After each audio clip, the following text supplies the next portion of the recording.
Subiu para 38 o número de vítimas mortais em consequência do ciclone que afetou Cabo Delgado. Somos 27,9 milhões de moçambicanos, revelam resultados definitivos do censo de 2017. Renamo vai propor título de herói nacional para Afonso Dhlakama.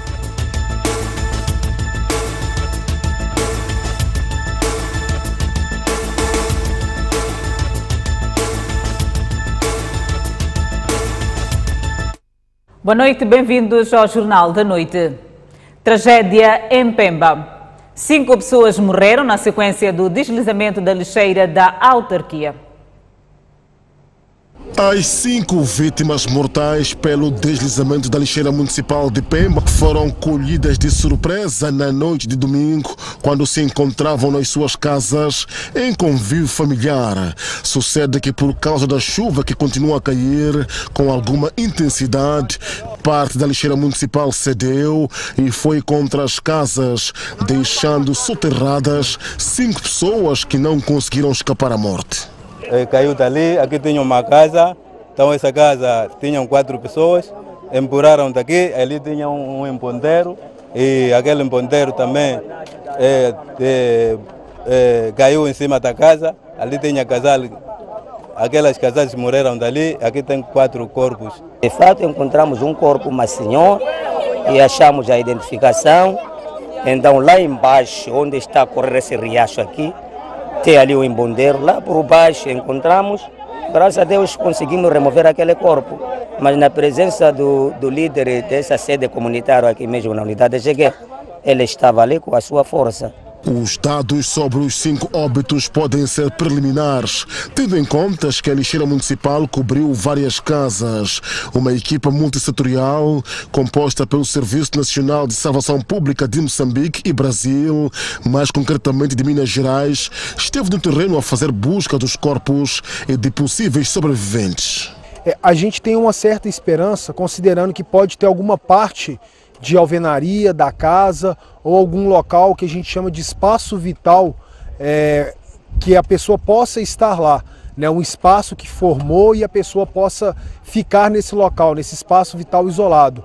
Então a gente trabalha com muito cuidado, não utiliza máquina, porque a máquina pode escavar e acabar com esse espaço vital, ou até mesmo partir um corpo que a gente possa vir a encontrar. Até nesta altura já conseguimos tirar 3 corpos. Neste momento ainda a operação continua, faltando tirar mais 2 corpos da mesma casa. Refira-se que esta não é a primeira vez que a lixeira municipal de Pemba desliza, causando luto e destruição de casas. Em 2014, no mesmo local, 3 pessoas perderam a vida por mesma causa. O edil de Pemba diz que a autarquia já tem um plano para encerrar a lixeira. Muitas famílias continuam a levar a vida com normalidade nas proximidades da lixeira municipal de Pemba, mesmo depois do deslizamento que causou 5 óbitos confirmados. A nossa reportagem ouviu o edil de Pemba, Florete Matarrua, sobre o assunto. O sentimento é de tristeza, mas contudo nós temos o plano de encerrar a lixeira nesse período dos 100 dias e a partir daí podemos transferir todas as famílias que estão em volta da lixeira e a médio prazo e a longo prazo tirarmos toda a população que está na zona de Chibabar. Então o governo provincial, o governo central e o município estamos a trabalhar em coordenação, de modo que melhoremos as condições da população que está em volta da lixeira e não só. O edil culpa as famílias pelo facto de serem renitentes em abandonar as casas próximas à lixeira, contra todo tipo de apelo e retirada compulsiva. A polícia está no terreno, diariamente estamos a tirar compulsivamente as famílias, como é muita gente, e não se nota que estamos a fazer algo, mas diariamente estamos a tirar as famílias em zonas de risco compulsivamente. Mas me refiro na lixeira, a retirar algumas famílias, há números de quantas famílias, onde é que foram colocadas essas famílias? As famílias todas estão nos centros de acolhimento transitório, estamos a tirar em volta da lixeira, saíram cerca de 300 famílias. Já estão acomodadas? Estão acomodadas. E estas foram remitentes, é isso? Algumas famílias foram remitentes e algumas famílias conseguiram acatar as orientações e o apelo que nós fizemos. O edil de Pemba diz que o governo está aberto em reassentar as famílias e, por isso, decorre trabalho junto do governo central para este efeito. Balanço preliminar do ciclone tropical Kenneth aponta para 158 mil pessoas afetadas, das quais 38 morreram na província de Cabo Delgado. Só no distrito de Macomia registrou 38 óbitos. Infelizmente perdemos cerca de 38 nossos companheiros, nossos concidadãos, sendo 31 em Macomia, 3 aqui em Pemba, os outros em Kisanga 1. Portanto, perdemos esses nossos compatriotas, apesar do esforço. Mas acreditamos que, efetivamente, a situação, as mortes podem ser, tanto o número de pessoas afetadas como pessoas mortas podem ser um pouco superiores. Nós precisamos fazer um pouco mais de trabalho para chegarmos onde devemos chegar. Não conseguimos chegar a locais mais recônditos de Macomia, deve haver mais problemas, não conseguimos chegar aí. Hoje de manhã entramos no avião, mas por causa do estado de tempo não conseguimos chegar aí. Então precisamos de compreender melhor a situação assim que o estado de tempo estiver melhorado. O primeiro-ministro deu a conhecer que a interrupção de estradas por conta do estrago das enxurradas está a condicionar a assistência das famílias afetadas. Como dissemos, podemos ir abastecer as populações de Macomia por via terrestre, mas não podemos abastecer as populações de Ibo e de Kisanga por via terrestre ainda. Os esforços estão a ser feitos. O nosso setor de estrada está a fazer um grande esforço para que, ao longo da semana em curso, possamos abrir a estrada até Kisanga e também assim podemos facilmente chegarmos àquela região. Do Ibo, infelizmente, só temos que chegar lá via aérea, mas contamos neste momento com 4 helicópteros, 2 helicópteros do PMA, 2 helicópteros nossos do INGC e também, infelizmente, já temos 2 meios aéreos, um helicóptero de monitoria. Aos empresários afetados pelo ciclone, Carlos Agostinho de Rosário diz que o governo vai prestar apoio necessário.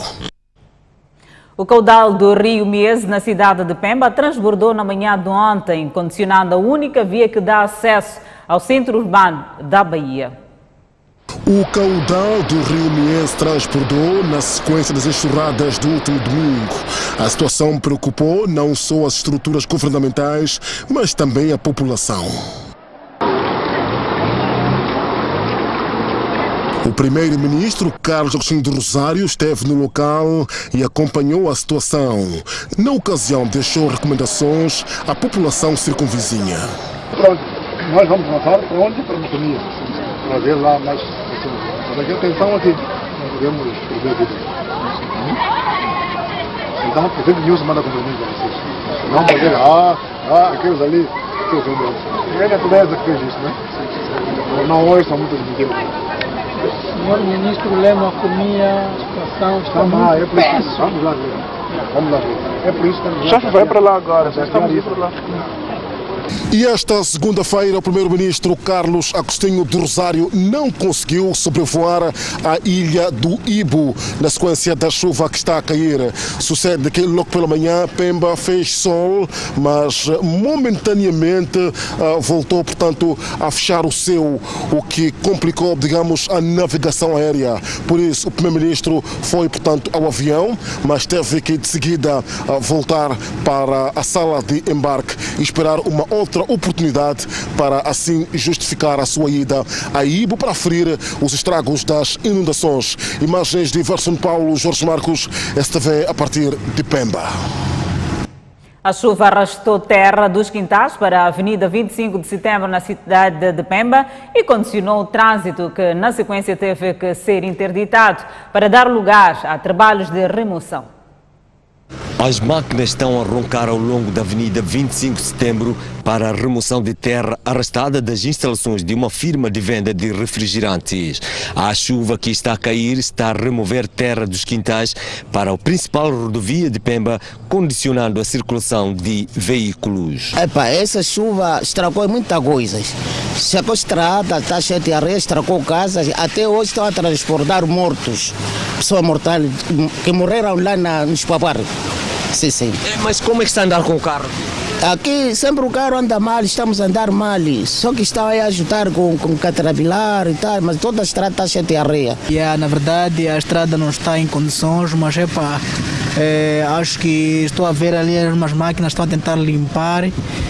Acho que é mais melhor assim, porque a estrada na verdade precisa mesmo de tentar limpar, uma limpeza, né?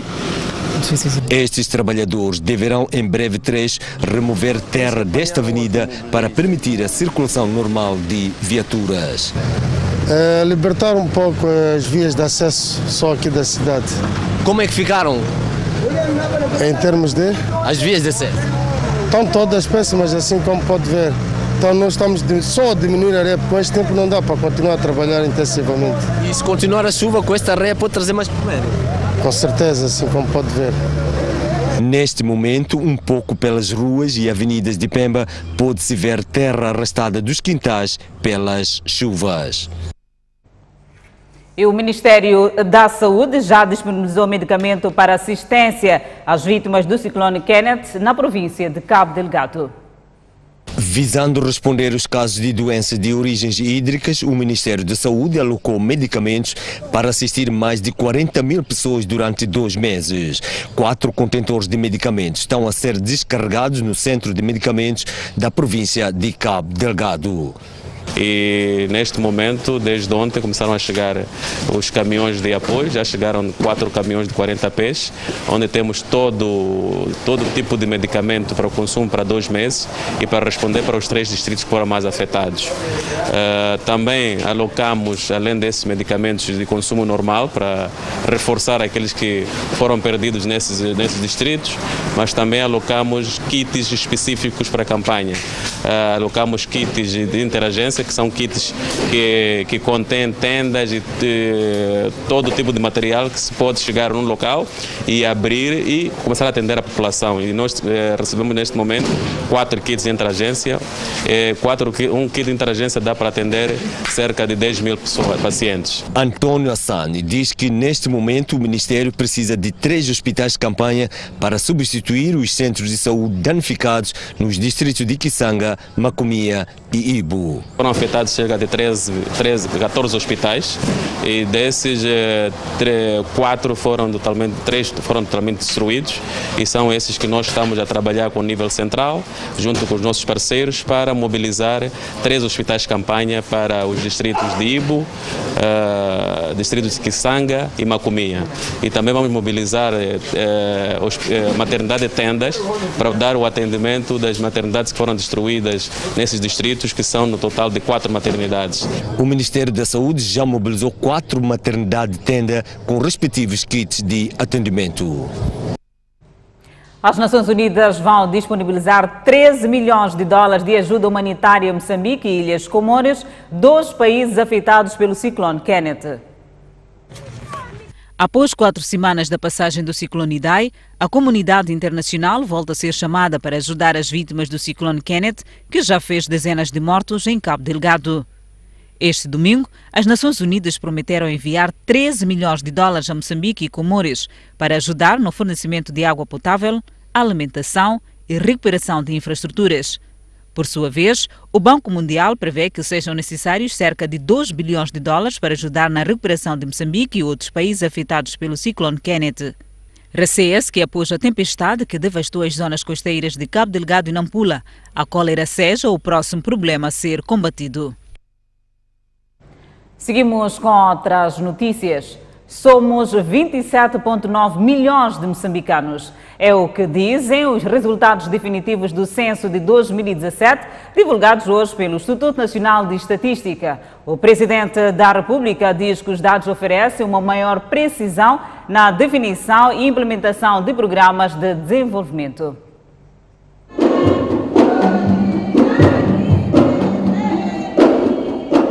Em cerimônia solene à vida em Maputo, o Instituto Nacional de Estatística divulgou os resultados finais do Censo da População e Habitação, quase 2 anos depois da sua realização em 2017.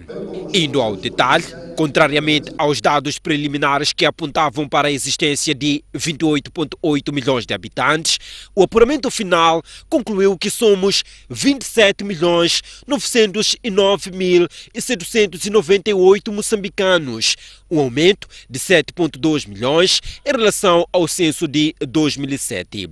Deste número, 66,6% da população vive no campo e 33,4% nas zonas urbanas.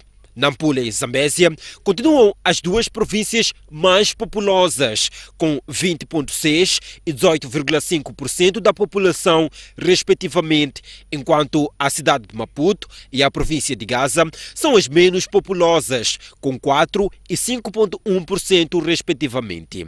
Do universo da população, as mulheres continuam sendo a maioria. Há 14,5 milhões de mulheres contra 13,3 milhões de homens, o que equivale a dizer que para cada 100 mulheres há 93,5 homens. Na religião, os cristãos continuam a ser a maioria, com 59,8% dos crentes, seguidos dos islâmicos com 18,9%. Há 13,9% de moçambicanos sem religião. E quanto aos cristãos, diferentemente de 2007, os protestantes são agora a maioria, com 55% contra 45% dos católicos. E na educação, a taxa de analfabetismo reduziu de 50,4% em 2007 para 39% em 2017. Acentuado o ritmo de crescimento demográfico. O presidente do Instituto Nacional de Estatísticas, Rosário Fernandes, destacou algumas constatações do censo. Alteração significativa do índice e da taxa geométrica de crescimento demográfico nos 2 últimos decênios, 97, 2007 e 2007 até 2017, com implicações de política económica nos investimentos de investigação e pesquisa dos dividendos demográficos.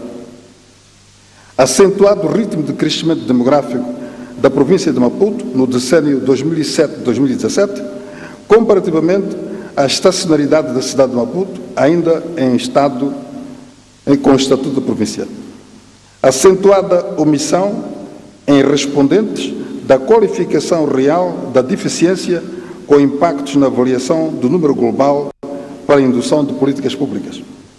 Destacada a prevalência de cristãos protestantes sobre cristãos católicos, do índice de religiosidade, em contrapartida da ascendência de não cristãos, em particular da comunidade islâmica. Na sua intervenção, o Presidente da República destacou a importância dos dados para a definição de planos de desenvolvimento. Agora, de forma realista e atualizada, podemos analisar diferentes fenômenos que possam fornecer elementos mais precisos em diversos domínios. Os reais e atualizados permitem a sectorização da planificação e adoção de políticas públicas execuíveis com vista ao desenvolvimento do país e elevação do índice de desenvolvimento humano. Agora, e de facto, estamos em condições, está em carteira a realização, como disse muito bem o membro do Conselho Coordenador do INE, inquéritos aos orçamentos familiares, que é extremamente importante, pesquisa que, para além de fornecer uma base para melhores estimativas das contas nacionais e a revisão do cabaz para o cálculo do índice de preços ao consumidor, fornece igualmente uma base que permite uma melhor avaliação dos níveis de incidência da pobreza no nosso país. O Censo da População e Habitação 2017 custou 73 milhões de dólares, dos quais 40% foram financiados pelo governo e o restante por parceiros de cooperação. A rainha da Espanha está em Moçambique para prestar solidariedade às vítimas das calamidades naturais.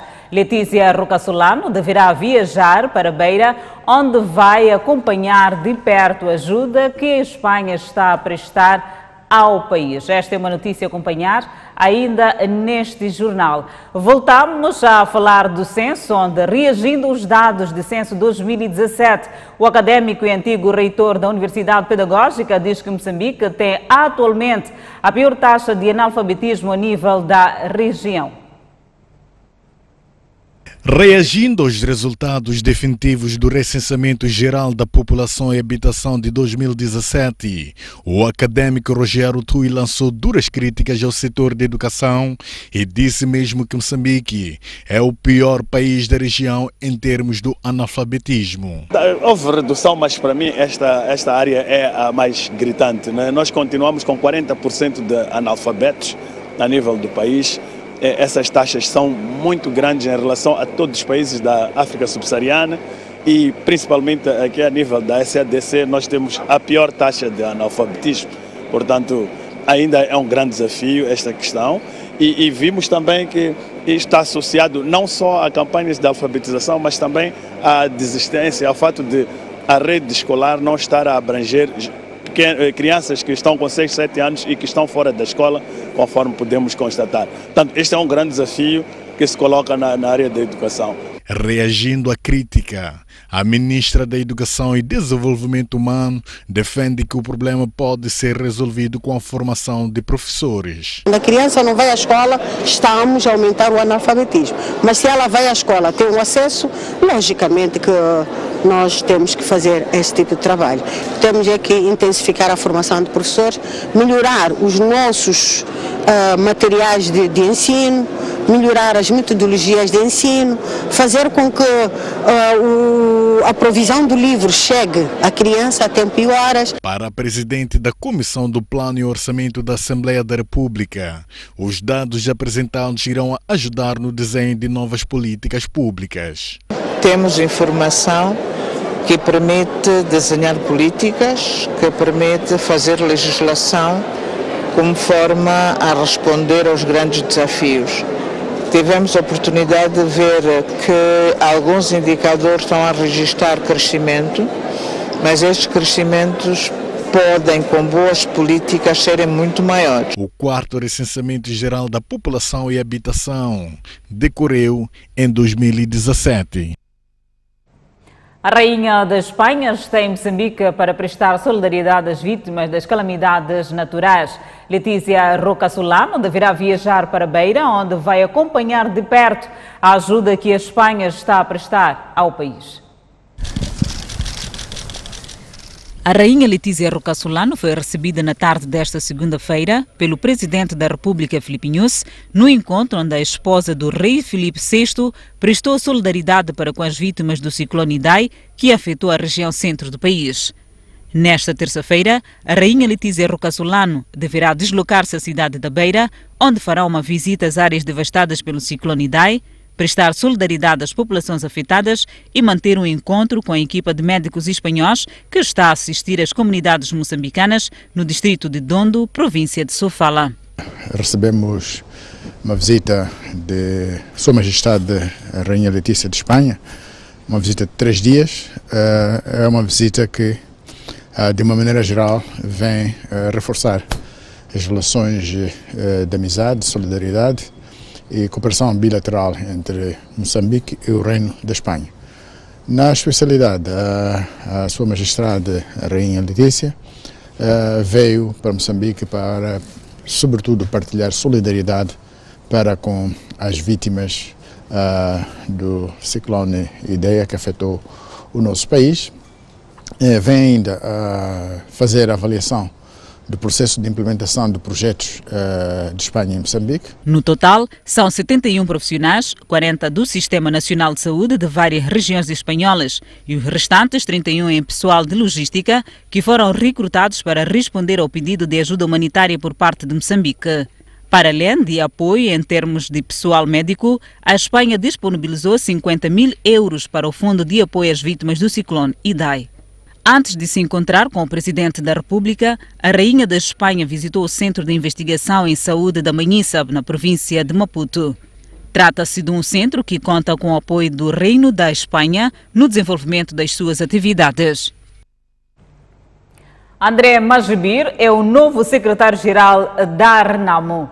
Majibir foi indicado para o cargo pelo presidente da Renamo e confirmado pelo Conselho Nacional do Partido. Esta é uma notícia a acompanhar nos próximos blocos noticiosos. Por hora, convido-lhe a um breve intervalo. Voltamos dentro de instantes.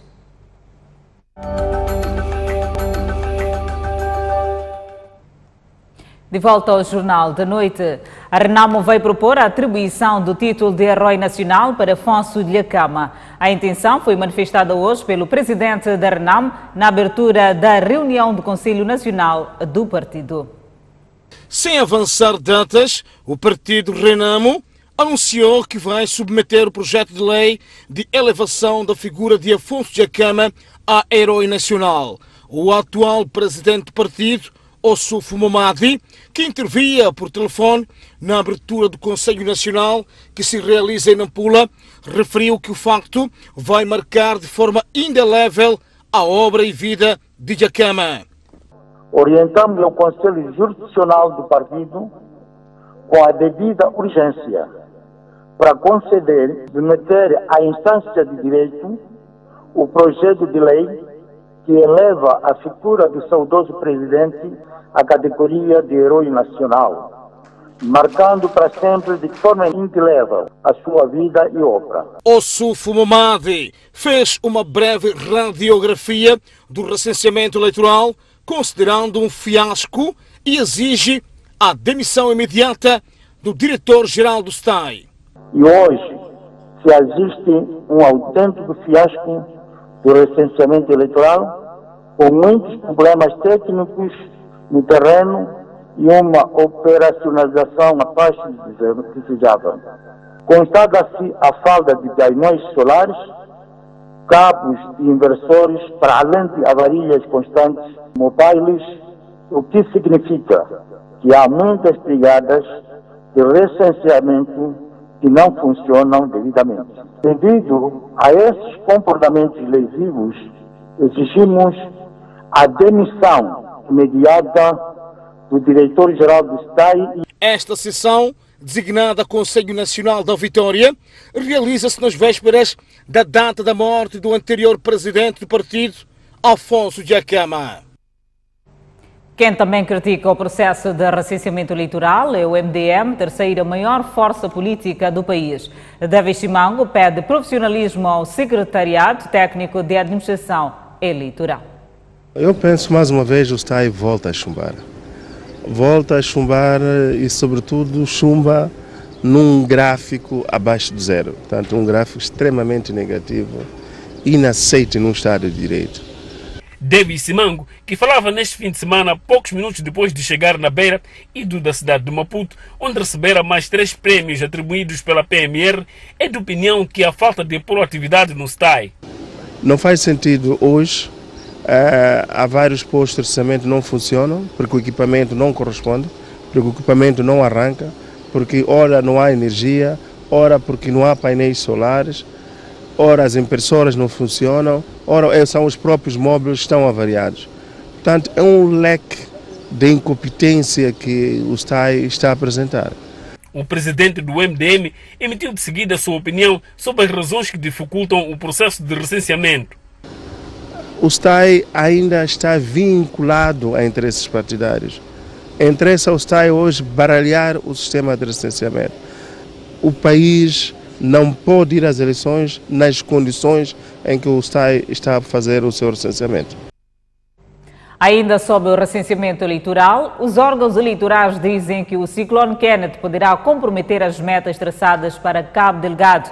A Comissão Nacional de Eleições está a fazer o levantamento do impacto causado pela tempestade.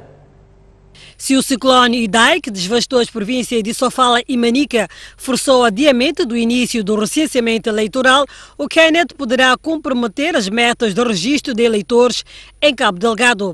O porta-voz da Comissão Nacional de Eleições diz que neste momento decorre o levantamento dos estragos causados pela tempestade.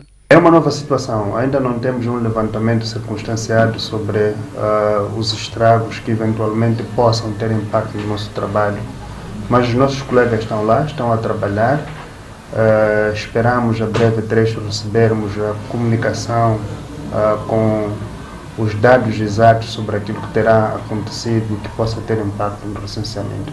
Paulo Quinica falava no evento que marcou o início da supervisão do recenseamento eleitoral, onde este órgão pretende ver de perto como está a decorrer o processo. O objetivo desta supervisão é aferirmos de perto como é que o trabalho está a decorrer, vermos também quais são os constrangimentos ou os desafios que os brigadistas vão encontrando à medida que vão desenvolvendo o seu trabalho. A partir disso, também procurarmos encontrar soluções. As avarias constantes nas máquinas de recenseamento e a falta de transporte são algumas dificuldades reportadas pelos brigadistas no terreno. A Frelimo acusa a RENAM de não estar a colaborar no processo de desmilitarização dos seus homens. Eu acho que a RENAM está a marcar contrapassos. Já devíamos ter acelerado muitas das questões. O presidente Filipe já sentiu-se de total abertura e todos os esforços estão a ser feitos. Eu acho que o calendário está atrasado em determinadas etapas que são muito importantes. Nós queremos que os homens da RENAM que vão ser reintegrados, portanto, nas Forças Armadas, esse processo conclua e em outros processos também possam caminhar. Mas nós gostaríamos que, decididamente, até outubro, tivéssemos eleições. Agora que estivemos a trabalhar em Sofala, e mais uma vez, continuamos a receber informações de que a RENAM, em determinadas zonas, continua a ameaçar, continua a movimentar pessoas, e isso nos preocupa, naturalmente. Portanto, Sérgio Pantier, que é chefe da Brigada Central do Partido Frelimo de Assistência à Província de Sofala, falava minutos depois de depositar uma coroa de flores na campa do arcebispo da Beira, Dom Jaime Pedro Gonçalves, que faleceu há 12 anos, no âmbito de uma homenagem a várias figuras que durante a vida contribuíram para o bem-estar da sociedade moçambicana. Exortou, por outro lado, o envolvimento de todos na pacificação do país. Aproveitaria esta ocasião a apelar a todos os moçambicanos com as suas orações, com as suas ações e até omissões, para continuarmos a trabalhar e a apoiar para que o processo de paz em Moçambique. Entretanto, o presidente do MDM criticou o governo e a RENAM pela forma como o processo de desmilitarização está sendo conduzido. E nós, quando entramos na campanha, não queremos nos distrair, porque há coisas pendentes, ou há documentos pendentes, há processos pendentes. Portanto, é urgente que nos digam o que estão a fazer. O que falta entre eles? Quem é o culpado? Cada um sai a gritar e que diga aos moçambicanos o que está a acontecer. E nós não queremos que haja exclusão nesse processo. Há muitos moçambicanos que têm vindo a sofrer e a sacrificar-se a si mesmo à espera no momento final da sua integração. Portanto, há que resolver esse problema o mais urgente possível e trazer os dados ao público para que nós todos possamos dizer: este sim senhor é o culpado, aquele não é culpado. Em Manica, a Serra Vumba corre risco de desaparecer devido à exploração do ouro, uma atividade que iniciou há uma semana. A população residente nas proximidades reprova o projeto, que afeta também uma empresa de captação de água mineral. Segunda-feira, homens e mulheres dirigiram-se à Serra Vumba, onde a empresa África Ouro começou há dias a exercer a exploração mineira para obter explicações de como está a desalojar a população das suas casas e áreas de produção, sem no mínimo criar-lhes condições de reassentamento. Ainda algo nos preocupa, ele chegou da primeira vez com polícia, amarrou, queimou cabanas, roupa, tudo que queimou, BIs também, instrumentos que a gente utilizava, telefones como não, queimou depois, outros instrumentos foram para Chimoio. Para poder visitar ele, chegar na nossa machaba, disse não, está proibido que não pode entrar. Entrar para a machaba, disse não pode entrar. Depois mandam aqui a segurança, mandar-nos girar enquanto o terreno é nosso, a machamba é nosso, nós temos de residência aí. E daí então nós ficou chateado, até hoje era para marcar a audiência com o administrador. A outra agora simplesmente está no caminho, quando as coisas não andarem bem, vou na governação ir marcar a audiência com o senhor governador, nosso senhor governador da província. Quem também está afetada é a empresa Água Vumba, que emprega pouco mais de 300 trabalhadores. Estamos a falar de mineração industrial, vão fazer perfurações, nós fazemos a captação de água natural, que vem do subsolo, eles vão abrir galerias e a dada altura vão afetar as próprias nascentes. Deixa de haver água, deixa de haver fábrica Vumba, deixa de haver Posso garantir, de certeza, que vai deixar de existir o próprio município de Manica.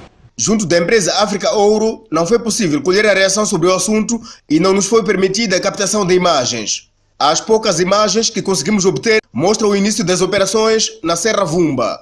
Entretanto, em contacto telefônico com Carlos Malia, administrador do distrito de Manica, este confirmou a confusão instalada entre a empresa Vumba, a comunidade local e a mineradora, mas disse que o assunto não é da sua competência. É melhor chamar o diretor provincial de recursos minerais para explicar bem isso, porque essas coisas aí estão nos levantar firmes sem motivos. Começam a fazer consultas iniciais. Depois a empresa entrar. Agora o que acontece é que já recebe as licenças, as pessoas já foram concessionadas. Não podem cavar essa montanha, porque essa montanha nos dá água. Enquanto isso, o diretor provincial dos recursos minerais e energia prometeu igualmente falar sobre o assunto assim que reunir as partes envolvidas no diferendo. Mas, por aquilo que é a fúria popular, este caso ainda promete fazer espalhar muita tinta. As imagens são de Jorge Joaquim, Carlitos Cadangue, STV. A petrolífera italiana Eni apresentou hoje o estudo de pré-viabilidade ambiental para a pesquisa do petróleo e gás na bacia de Angoche. A sociedade civil manifestou preocupação com os prováveis prejuízos aos recursos marítimos. Em outubro do ano passado, o governo e a Eni assinaram o contrato de concessão e pesquisa de hidrocarbonetos na área A5A da bacia de Angoche. E esta segunda-feira, a multinacional apresentou um estudo que mostra os potenciais impactos ambientais que a pesquisa pode ter naquela área. Descartam-se riscos fatais, mas fala-se de impactos nos recursos marítimos, na zona que se situa a 60 km da costa. E é com os recursos marinhos que a sociedade civil, representada pela WWF, mostra preocupação. Isso não nos deve deixar completamente tranquilos que por estarem tão distantes não há impactos, porque a fauna marinha não fica agarrada à costa. A fauna marinha move-se, movimenta-se, sobretudo a megafauna marinha.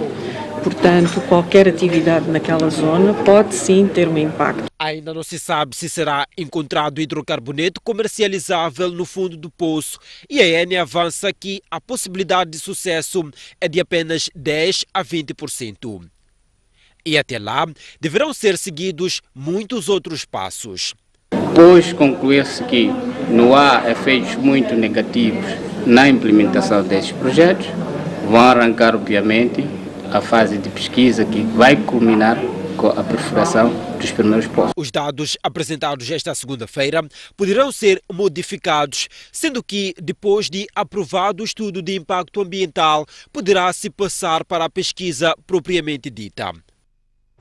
A estrada circular de Maputo esteve intransitável na manhã desta segunda-feira devido a protestos contra acidentes de viação no bairro Intaca, município da Matola. A polícia teve que usar gás lacrimogéneo para dispersar os manifestantes.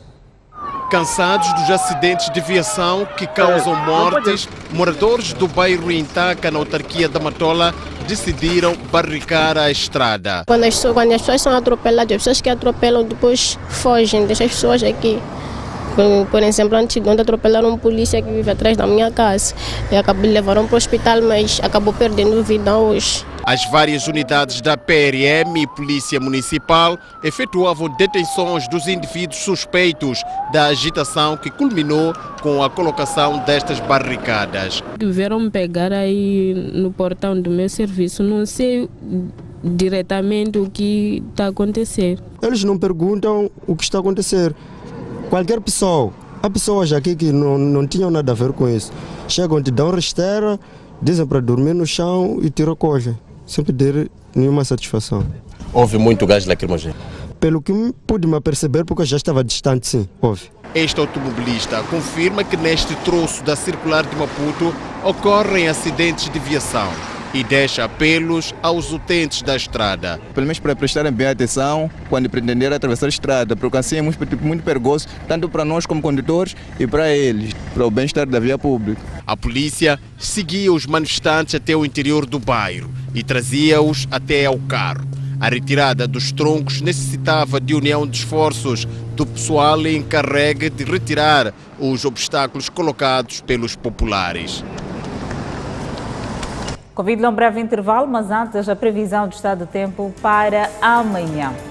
A zona sul do país, Maputo prevê-se uma máxima de 31, 19 de mínima.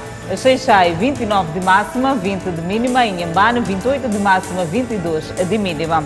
Seguimos para a zona centro do país. Beira, 30 de máxima, 21 de mínima. Quilimane, 29 de máxima, 22 de mínima. Chimoio, 24 de máxima, 14 de mínima. Tete, 33 de máxima, 23 de mínima. Por fim, a zona norte do país. Nampula, 27 de máxima, 21 de mínima. Pemba, 28 de máxima, 23 de mínima. Lixinga, 22 de máxima, 14 de mínima.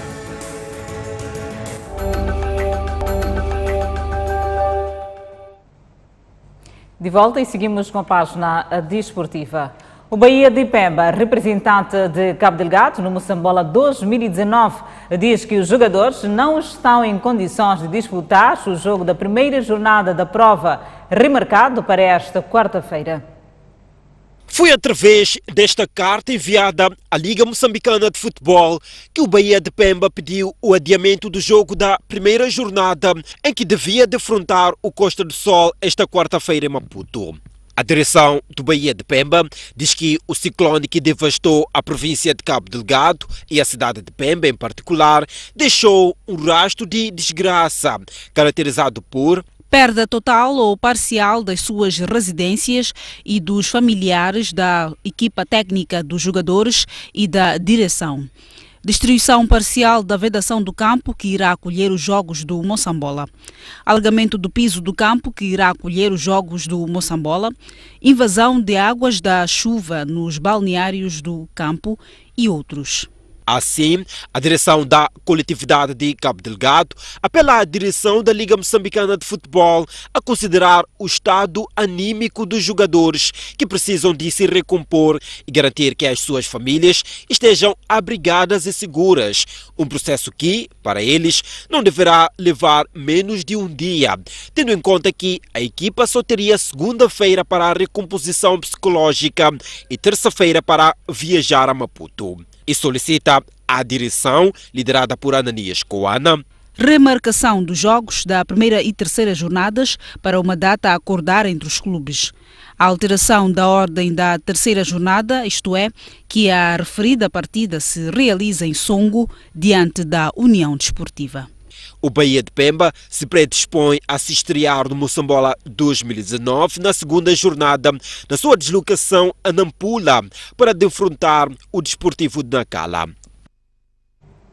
Entretanto, a Liga Moçambicana de Futebol decidiu atender ao pedido do Bahia de Pemba de adiar o jogo diante do Costa do Sol para uma data a ser marcada pelos dois clubes. Ainda na página desportiva. Desportistas nacionais que se destacaram nas diferentes modalidades e outras individualidades da área serão homenageados no dia 9 de maio na Gala Nacional do Desporto. A informação foi avançada esta segunda-feira pela Ministra da Juventude e Desportos, Nhelete Munlhan. A governante não avançou o que os desportistas vão receber na gala, mas destacou que a ideia é enaltecer os feitos dos moçambicanos que se evidenciaram dentro e fora das fronteiras através de práticas desportivas. Para que o evento decorra dentro do princípio de transparência e imparcialidade, foi constituído um júri autônomo composto por jornalistas desportivos séniores, antigos praticantes de desporto e consultores independentes, que tratará da avaliação das diferentes categorias definidas para a premiação. Reconhecemos que ainda há muito trabalho por fazer. Contudo, almejamos que o nome de Moçambique seja cada vez mais elevado além fronteiras e, para o efeito, continuaremos a trabalhar em conjunto, pois unidos somos mais fortes. Nhelete Munlhan aproveitou a ocasião para apelar às raparigas e mulheres a praticarem o desporto. As raparigas e mulheres adiram ao desporto e que sirva de incentivo para que estas se mantenham na prática da atividade desportiva, seja na escola, bairro, clube, até o profissionalismo e dirigismo desportivo. A Gala Nacional de Desporto é um evento que se realiza anualmente e visa reconhecer e estimular os desportistas que se destacaram no ano anterior. Os angolanos já arrecadaram cerca de 120 toneladas de produtos alimentares num concerto de solidariedade às vítimas do ciclone Idai em Moçambique. O espetáculo, que durou cerca de 5 horas, teve participação de artistas angolanos e moçambicanos. Os angolanos uniram-se este sábado para, através da cultura, manifestarem sua solidariedade para com as vítimas do ciclone Idai, que devastou a zona centro do país, num concerto que juntou 14 mil pessoas e, ao som de hip-hop, pop e kuduro, a palavra de ordem era de muita força aos moçambicanos, que ainda se ressentem da intempérie que causou mortes e deixou um rastro de destruição. Estou a gostar do show, eu vim para ver os Croquicu, eu digo que Moçambique está de parabéns. Angola, Moçambique, estamos juntos. Show solidário, Angola, força Moçambique, força! Força Moçambique, Moçambique, estamos contigo, força! Oferecemos vela, massa e arroz. O concerto gratuito que decorreu em Luanda resultou em quase 120 mil toneladas de ajuda humanitária. Do mês nós conseguimos unir o país de Cabinda ao Cunene, do mar ao leste, numa corrente de solidariedade muito forte por Moçambique. Conseguimos recolher cerca de 110 toneladas contabilizadas até sexta-feira e hoje, desde as 7 da manhã, já arrecadamos perto de 7 toneladas. Ao todo, foram 60 artistas angolanos e moçambicanos que animaram a festa de solidariedade com mais de 5 horas. Um ambiente positivo, receptivo, agradável. Estamos muito satisfeitos e felizes porque nós vamos carregar isso conosco e vamos transmitir essas energias para o nosso povo em Moçambique. Foi um momento de muita felicidade, principalmente por saber que é um show solidário e graças a Deus as pessoas apareceram e mostraram que têm um coração muito solidário. Muito carinho, muito amor, acima de tudo, muita alegria, o povo vibrou e eu estou muito agradecida pelo carinho do povo e estamos aqui para fazer o que é bom, ser solidário. O concerto foi transmitido em direto pela TPA. O que te faz sofrer. Este concerto de solidariedade a encerrar o Jornal da Noite. Obrigada pela atenção dispensada. Encontro marcado amanhã à mesma hora. Boa noite.